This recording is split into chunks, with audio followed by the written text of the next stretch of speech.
AMT, the Star Trek Enterprise C. You'll notice there's some extra parts here. If you haven't been following along, I'm doing 2 Enterprise C's at once. I'm doing one as out of the box, nice and pretty and all that stuff, or you know, what passes for pretty for my build anyway. And then the other one is battle damage, like from the TV series, yesterday's Enterprise, and that's what it's going to look like. So, if you haven't done these Star Trek Cadet series kits, they're a lot of fun and a lot of detail. But I'll tell you what, I've spent probably about 4 different evenings, you know, a couple hours at a time, working on these, trying to put the decals on them. And the decals, and we're talking, look, this is 4 days so far, and I still have all this left. I mean, there's a ton that I still have to do. Progress is really slow on these things, you know. But then again, you figure you're taking a flat decal such as this, nice and flat, right? Nice and flat. Well, you put this saucer up. The saucer isn't really very flat now, is it? Okay, so you put these things on, you microsaw the hell out of them, and they start to shrivel and they start to wrinkle, and you just have to keep at it and trying to keep it from wrinkling too bad. As you can see, I've had a couple of mistakes where it's folded over on itself and it's caused this line from the color. But it's been a challenge, and I've just about depleted my entire microsaw container. This was virtually full when I started. Either I've been using it all in this, or the Dalek's been eating it. But for example, I mean, if you look at this nacelle, there is close to 10 decals per nacelle, and I've got 4 of them. So I mean, it's put one on, microsaw it, work it, try to make sure it doesn't get too bad, let it sit overnight, it shrinks, and you go back and taking a knife and kind of cutting into the decal at different spots, and then reapplying microsaw to get it underneath and having it shrink again. So it's been a very time consuming and tedious project. Like I said, about, you know, close to 10 per nacelle, so a lot of work. Like I said, I got tons of decals left on that, so it's going slowly, and it's kind of rough, but it's still a fun project. I'm still digging it. Mr. Data, scanning sensors.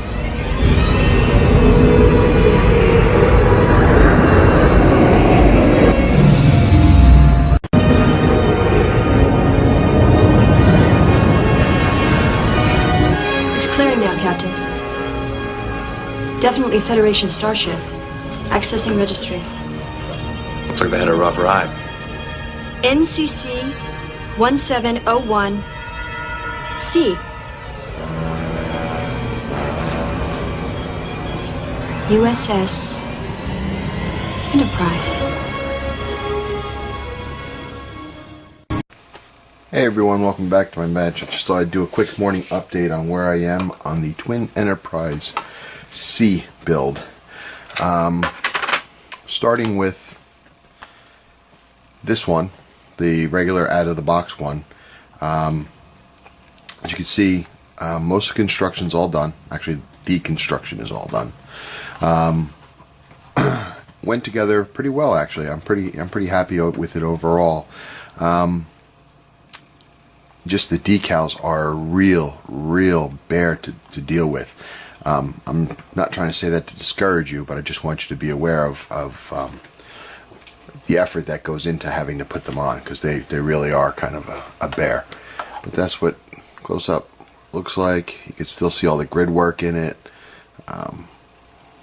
The decals are off in places. I did make a mistake. What I did is I get lazy, I rush.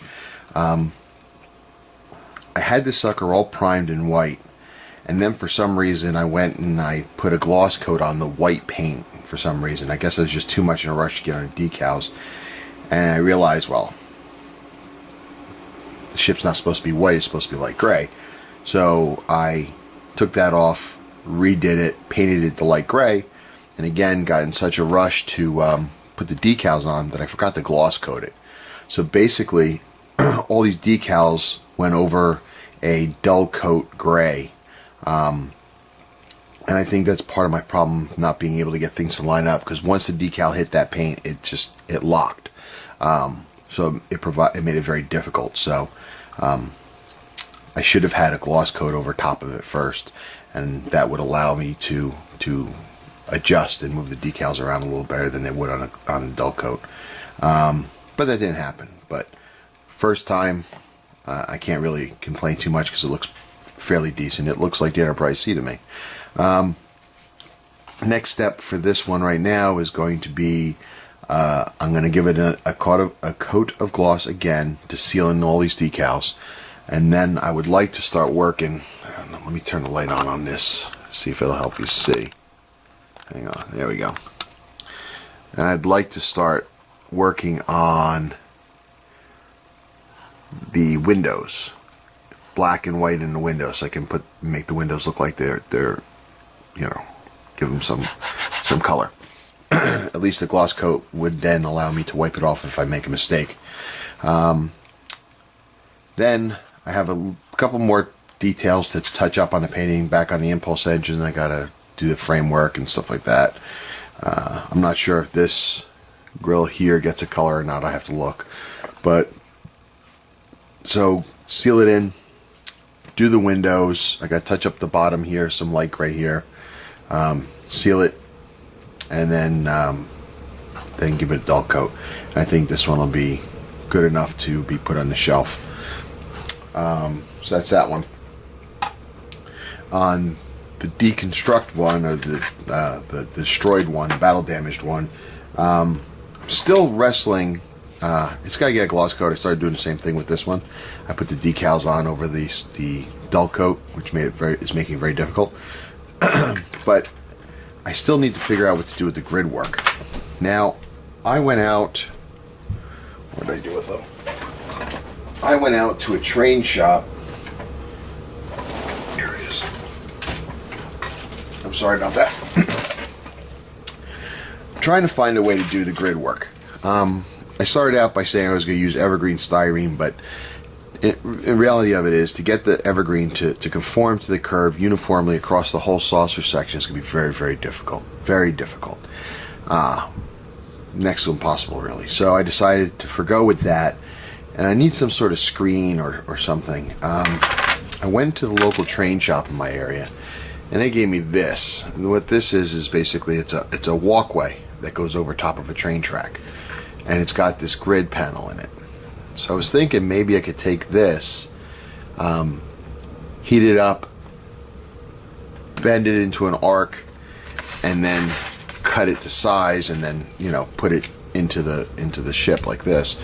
But I honestly, after buying about 5 sets of these, I realized it's probably not going to work. I could still try it, but I don't have high hopes with that idea.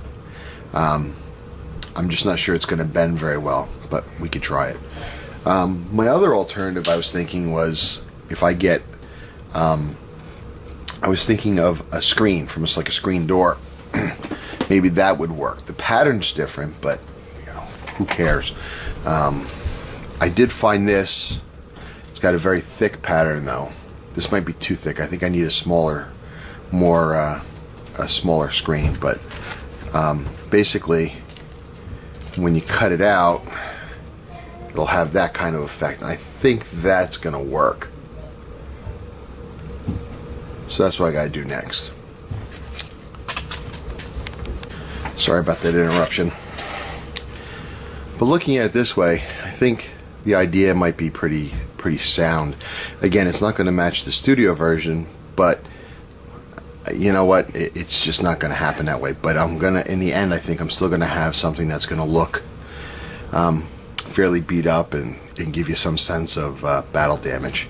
What I'm toying with is, if you do it this way, it's a little too deep because of the thickness of the plastic. So I'm trying to figure a way to make it up higher. How to do that. I'm thinking I'm going to try to step out each battle damage and lay the screen inside of it. But again, that's why it's kind of sitting on the side, because I haven't come up with an idea for that yet. But anyway, that's where we are with the two Enterprises. And till next time, be strong.